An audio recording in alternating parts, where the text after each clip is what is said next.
Hi guys, welcome to Nano Electron.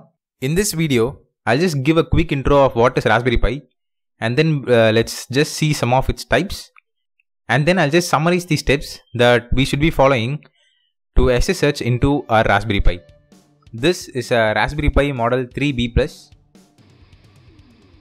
These are the GPIO pins which would help us to interface to the external devices, and then we have 4 USB ports, an Ethernet input, and then we have the HDMI port which would help us to connect to display devices to view its graphical user interface.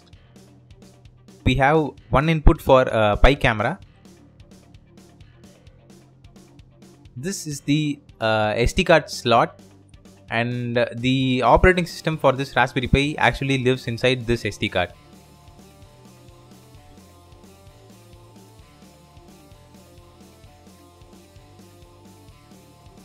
Now let's power up this Raspberry Pi using this power bank, which can deliver a quite stable output voltage of 5 volt and a current of up to 2.5 ampere can be drawn from it.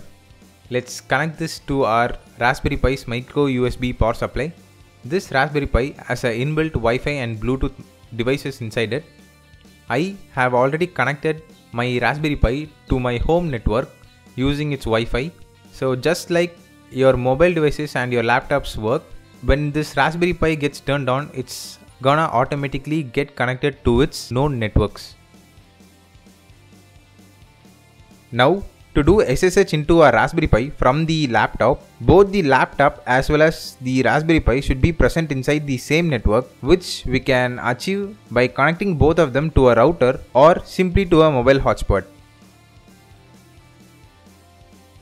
The command to do SSH is SSH space Pi, which is the username, at the IP address of our Raspberry Pi, or we can simply type the host name of our Raspberry Pi, which is gonna be Raspberry Pi, and to specify that the device with this host name is present inside the local network, I'll just add .local. Next, type the password, and then we get the terminal of our Raspberry Pi.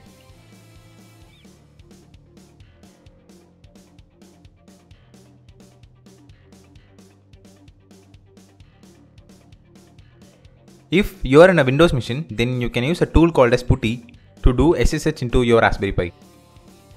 I'll just quickly summarize the steps to set up your Raspberry Pi or to configure your Raspberry Pi for the first time to do SSH.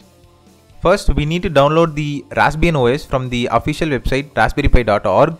Then we must create a bootable SD card using any utility tools, and then you just need to insert that into your Raspberry Pi and then turn it on.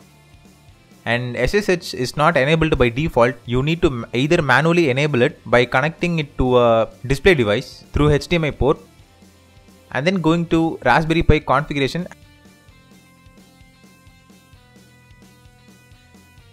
and then enabling SSH in the interfaces.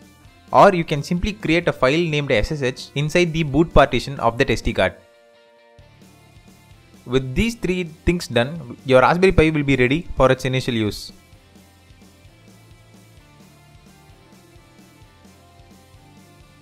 This is the official website of Raspberry Pi, and it has a lot of cool projects in here. So everything that you need to know about a Raspberry Pi is pretty much found here.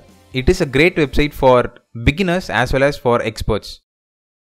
These are the different kind of Raspberry Pi boards, and every board in here is gonna have a bit different configuration. You can choose one depending on your project. For the one which we are gonna use, which is Raspberry Pi Model 3B+, you can see that it is having 1.4 GHz processor and 1 GB of RAM, which is quite good enough for all kind of robotic projects. Now, I'll just start a VNC server in a Raspberry Pi.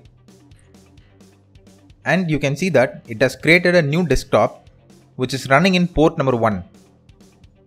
To access that VNC server, we need a VNC viewer so that we can directly interact with the graphical user interface of the Raspberry Pi. I'll use a Chrome extension to do that. Just type in the IP address of the Raspberry Pi and the port number in which the VNC server is running.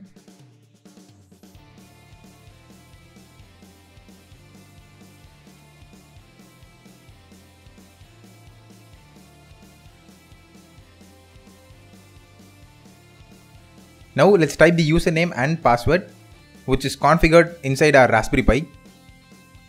And finally we can see the graphical user interface of our Raspberry Pi, or specifically the GUI of the Raspbian OS which is running inside our Raspberry Pi.